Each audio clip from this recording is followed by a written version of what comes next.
Hello मेरे बच्चों, आप सभी लोगों का बहुत ही ज़्यादा कमेंट आ रहा था कि सर आप नीट यूजी 2025 के लिए कोई वीडियो लेकर आएँ। तो हम वीडियो लेकर आ चुके हैं।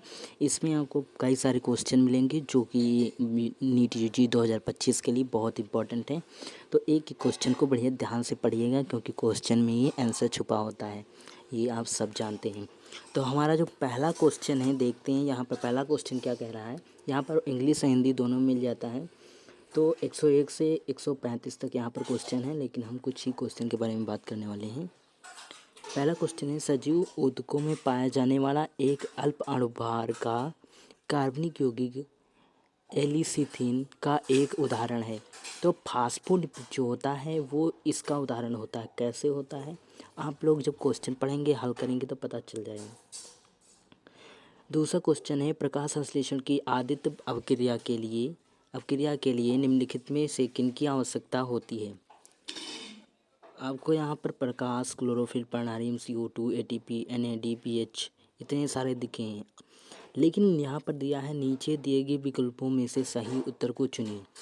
तो आपको यहाँ पर कौन सा लग रहा है, तो यहाँ का जो आपका राइट आंसर है वो 3 नंबर का है, केवल CDE। सी कौन सा है, CO2, डी कौन सा है, ATP, और ई क्या है, NADPH। यही इतने सारे प्रकाश संश्लेषण की आदित अपक्रिया के लिए निम्नलिखित में से आवश्यकता इन्हीं की होती है। अगला नीचे क्वेश्चन क्या कह रहा है हमारा, यहाँ पर खाली स्थान है, लिखा है के समय रिस स्पंडल फाइबर्स गुणसूत्र के काइनेटोकर से जुड़ जाते हैं। तो किस में जुड़ जाते हैं भाई साहब, किस में जुड़ते हैं, मध्यावस्था में, मेटाफेज में। आओ यहाँ पर क्या है, अब आ गया विलिफॉर्म सेल उत्तरदायी होते हैं। तो किस में उत्तरदायी होते हैं, तो ये 3 नंबर आपको यहाँ पर दिख रहा होगा। एक बीजपत्रियों मोनोक्रोटस में वर्धित प्रकाश संश्लेषण के लिए। अगला, उस DNA खंड की क्या नियति होगी जो सिर्फ एक वांछित जीन को धारण किए हो, जिसे किसी विजातीय बीजों में स्थानांतरित किया जाना हो। ये वाला ऊपर वाला आप क्या 105 नंबर के, इसमें एक चित्र दिया गया है, और चित्र में आपको यहाँ पे बताना है पतली बाह्य भित्ति और आद्यतिक स्थूलित भित्तियाँ कौन सी हैं। तो ऐसे ही आप देखकर बता सकते हैं। सी नंबर इसका राइट आंसर होगा। सी कहाँ है, ये देखिए, ये वाली। ओके, तो हम 6 वाला देखते हैं, इसमें का आपका कौन सा सही है। तो इसमें 6 नंबर में आपका सही है ये 3 नंबर, केवल बी और सी। बी क्या कह रहा है, यह ग्राही के जीनोम में समेकित हो जाता है। और सी क्या कह रहा है, ये गुणन करके परपोषी होस्ट DNA के साथ वंशागति कर सकता है। फिर यहाँ अगला क्वेश्चन देखिए, मज़ेदार क्वेश्चन आ गए हैं। कथन 1, कथन 2, ये क्वेश्चन बहुत ही ज़्यादा इस तरीके क्वेश्चन आपको घुमाने के लिए पूछे जाते हैं, लेकिन क्वेश्चन बहुत सरल होते हैं। अगर आप लोग पढ़ लेते हैं ना, तो आंसर आप कर सकते हैं। जैसे बोल रहा है, बीटी टॉक्सिन कीट समूह विशिष्ट होते हैं और इनको जीन क्राई 1AC द्वारा लेखित कोड किया जाता है। कथन सेकंड, बीटी आविस टॉक्सिन की थुरिनजीनियसिस में निष्क्रिय प्रोटॉक्सिन के रूप में पाए जाते हैं, यदि कीट द्वारा ग्रहण किए जाने के बाद निष्क्रिय प्रकविच प्रोटोटॉक्सिन की कीट की आंत में अम्लीय pH होने के कारण सक्रिय रूप से परिवर्तित हो जाते हैं। उपयुक्त कथनों के आलोक में नीचे दिए गए विकल्पों में से सही उत्तर को छांटना है। तो छांटिए।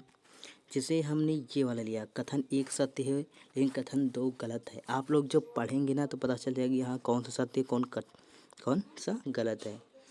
फिर लिखा है, संकटापन्न एंडेजेंट स्पीसीज की सूची के द्वारा निकाली गई थी। आयुसीएन के द्वारा निकाली गई थी। दिए गए चित्र में उस भाग की पहचान कीजिए जो बीज के अंकुरित होने पर जड़ को बनाता है। भैया, जड़ को कौन बनाएगा, इस आप लोग सोच रहे हैं ये वाला जड़ को बनाएगा, कौन सा, ए वाला, या सोच रहे हैं बी वाला बनाएगा, लेकिन हटाओ यार, सी वाला बनाएगा। कौन सा, सी वाला बनाएगा। कैसे बनाएगा वो आप PW की क्लास में देखेंगे। फिर लिखा है, सूची के 1 और सूची 2 को मिलान कीजिए। तो मिलान हो चुका है, ये देख लेंगे, ये 3 नंबर से मिलान किया गया है।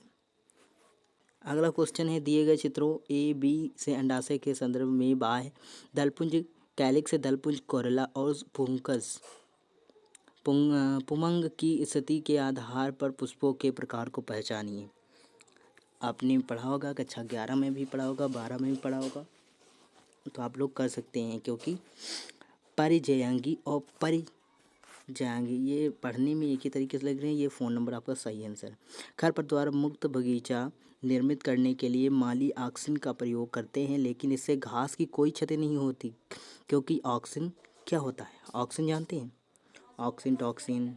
3 नंबर, वयस्क एक बीजी पत्री को प्रभावित नहीं करता। एक बीजी पत्रियों को प्रभावित ही नहीं करता तो क्या होगा? कुछ नहीं होगा। एक गुलाबी पुष्पों वाले स्नैप ड्रैगन के पौधे का लाल पुष्पों वाले स्वेट ड्रैगन के पौधे के साथ संकरण कराया गया संतति में किस प्रकार के लक्षण प्रारूप के होने की उम्मीद की जाती है? तो ये 2 नंबर, दोनों लाल और गुलाबी पुष्प वाले पौधे।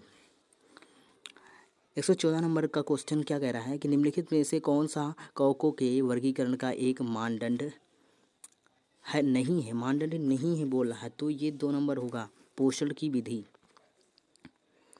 फिर 115 नंबर क्वेश्चन क्या कह रहा है कि जीवाणु के वृद्धि माध्यम में उपस्थित लैक्टोज की कोशिका में की क्रिया द्वारा अभिगमित किया जाता है। किसकी क्रिया द्वारा?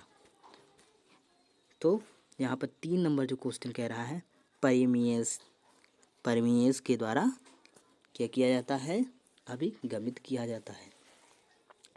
एक पादप में बीज का रंग काला, बी मतलब कैपिटल बी स्मॉल बी, सफ़ेद रंग स्मॉल बी पर प्रभावी है। काले बीज वाले पौधे का जीन प्रारूप ज्ञात करने के लिए आप उसका संकरण निम्नलिखित में से किस जीन प्रारूप के पादपों के साथ कराएंगे? तो किसके साथ कराएंगे? तो हम ये जो स्मॉल वाले बी भी हैं इनके साथ में करा देंगे। वीडियो लंबी न करते हुए हम वीडियो को यहीं समाप्त करते हैं, और अगली वीडियो के लिए आप इंतज़ार कीजिए। इसका आगे का पोर्शन हम आप लोगों को जल्द ही देंगे। Thank you.